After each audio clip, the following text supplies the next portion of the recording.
Hi, everyone. We are the Good Doctors of Abbey Research. I am Dr. Kristen. I'm Dr. Erin. And you are exceptionally welcome to our YouTube channel. We are social scientists who are fairly obsessed with talking about culture, both popped and live, and we've got PhDs in the topic, as it were. We love having conversations that analyze said culture, everything from systemic racism and the history of colonialization to what Bridgerton has to say about gender. And kind of everything in between. We love to have conversations, not only with each other, which we hope is evident, but also with you. So please do the YouTubey things and subscribe, like, comment, all those kind of stuff so that we can engage with you appropriately. This video is part of our Colonizers World Tour series. We are up to month 2. Last month, we talked about 4 places that were never colonized by Europe, the only 4. This month, we're on to areas that were influenced by European colonies, not necessarily colonized. And today, we are talking about the country of Iran. So what did you know about Iran before we started? So not a lot, folks. Spoiler alert. If you've watched our other Colonizers World Tour, you know that we have confessed when we didn't know a lot and how much we learned. Everything I learned the last month, I would like to double that by like 5 to the things that I have learned about Iran in this interim period. What I knew before we started was that there was a revolution in 1979 and that there were hostages taken at the US Embassy. The extent to what I knew about this is profiled in the movie Miracle, which is one of my favorite movies that talks about the Iranian hostage crisis. I have seen the movie Argo, but completely forgot that it was about said hostage crisis until it showed up in Dr. Kristen's notes. What did you know about Iran before we started this?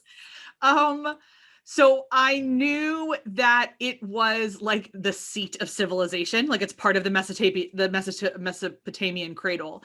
And the influx and the relationship between religions there meant that I did study it a little bit more than you did, and knew a little bit more. Plus, I'm obsessed with Persian food. And so I knew a little bit more about kebabs and the incredible cultural importance of pomegranates than I did before this. But there's still a ton that I learned. And we want to give, before we start, a shout out to a couple specific videos. Please know that we're going to link in the show notes to a living Google Doc that we'll keep adding to of resources that as of this moment, as of this recording, will give you everything we consulted for this recording. And then as we find more stuff, you'll get more stuff. I read an incredibly amazing YA book a little while ago called Darius the Great is Not Okay, that is set in Iran. And is about a fractionally Persian, half American, half Iranian boy named Darius, who is named after one of the emperors that is buried at Persepolis. I learned all about Darius. I learned so much about Darius. It was great. I love that book. Can't recommend it enough. And I've done a video review of it, so that link will be in the show notes as well.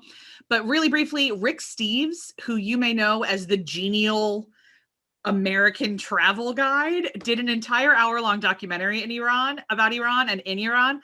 And there's the benevolent sexism and the Americocentric kind of thing. But on the whole, great documentary, great opportunity to see the lived experience in Tehran and the other countries that he goes to, include the other cities he goes to, including Persepolis, which is on my bucket list.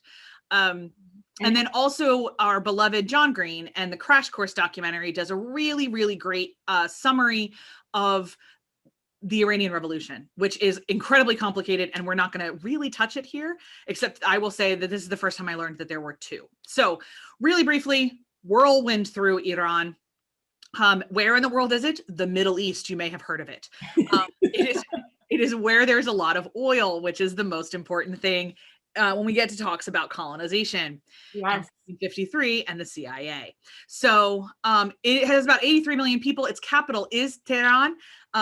They speak Farsi there. They do not speak Arabic because the Persian people are not Arabs. Wow. And this is incredibly important. They are Persians. In fact, Iran was called Persia until 1935. And so sometimes I know we really struggle with the okay, well, so it used to be called this, and then what is it called now? And we got this with Siam and Thailand. So we're getting it again with Persia and Iran. it is predominantly Muslim. It operates currently under a version of Sharia law for sure.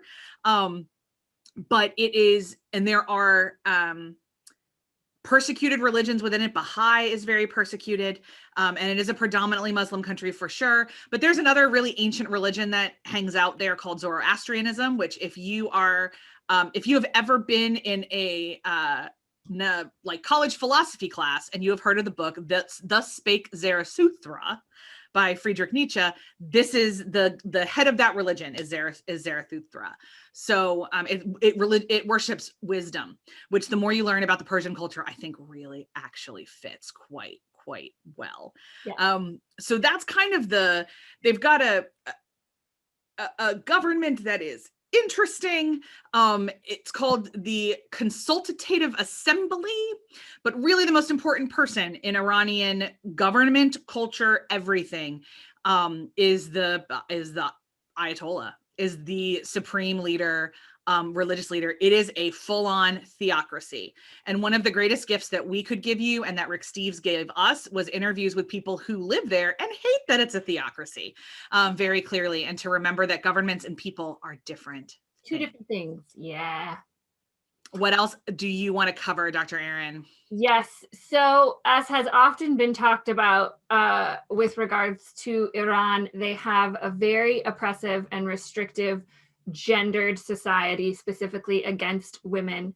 There's a distinct difference in women before and after the revolution. And in the Google Docs, there's a great link to an article that shows photographs of women's life and lived experiences before the revolution. In the 1930s, the old Shah banned the veil and ordered police to forcibly remove women who were wearing headscarves. But in the early 1980s, the new Islamic authorities imposed mandatory dress codes for women in public, that they all had to wear a head covering of some kind. Now, this ranges depending on their preference and their level of faith and possibly what their husband or father requires of them. But they have to wear head coverings, but they do wear lots of makeup. Like, there were lots of fascinating contradictions with women in Iran that I found really fascinating. So you get a whole spectrum of perspectives on wearing head coverings. And a lot of women commit tiny acts of resistance through their head coverings, whether it's wearing patterns or how far back it is on their head. Women suffer a lot under the system of discrimination and inequality. This is in both the Constitution and the penal codes of the Islamic Republic, where the life of a woman is worth literally half the value of a man's, and that impacts them throughout their lives. They are banned from entering certain fields. They are excluded from public places. The film that we're talking about tomorrow is specifically about women being banned from public stadiums and watching sports in public. They are barred from singing and dancing in public. On the flip side, they have a very high literacy rate, 97%, and more than 60% of university students are women, but that is not reflected in workplace representation. So it's a very complicated situation for women. They face a lot of discrimination and harassment and lack of representation. All of that is true, but what we learned from Rick Steves is there's a lot of women who are happy and proud to live their lives as Iranian women. So that is what we learned about women. The other thing we want to touch on really briefly is this idea of colonialism and colonialization, because Iran was not colonized ever. It has been distinctly Persian for a long time. The land changed hands several times throughout various empires and Alexander the Greats and all those old folks, because the land was very valuable. It is in this position along the Silk Road, so that made it valuable. It is in between Europe and Asia. And so colonialism is often, almost always, about resources: land, actual resources, water, people, money, economy, all of that. So the land was very valuable. People fought over it for a long time. It still remained Persia. And then, as Dr. Kristen mentioned, found a little thing called oil. Down under there. And that became a very valuable resource. And thus we get a lot of influence and attempted influence and control, especially from the United States and the United Kingdom. To this day, within Iran, there is still a lot of skepticism and mistrust of the United States and the United Kingdom governments, not necessarily their peoples, but their governments, because of their continued influence and control and manipulation over the oil markets.